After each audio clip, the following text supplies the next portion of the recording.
车间里90%以上都是女生，像一个女儿国那样子。哎呦，我是中国人，我好想来这里电子厂打工。要主管，这个工厂的中文名字叫什么？飞沃炭。飞沃炭是。好，谢谢。好，我们准备要吃中午饭了哦，他们工厂。好，谢谢啊。好，我们在车间里出来了哦，飞沃炭。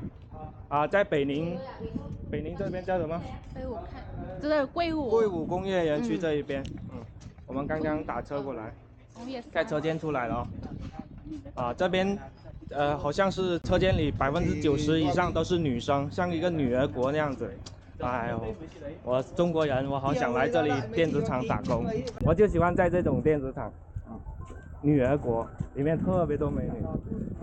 单身的问题终于有方法解决了。我看明天我要带你们再去一个别的工厂，好吧？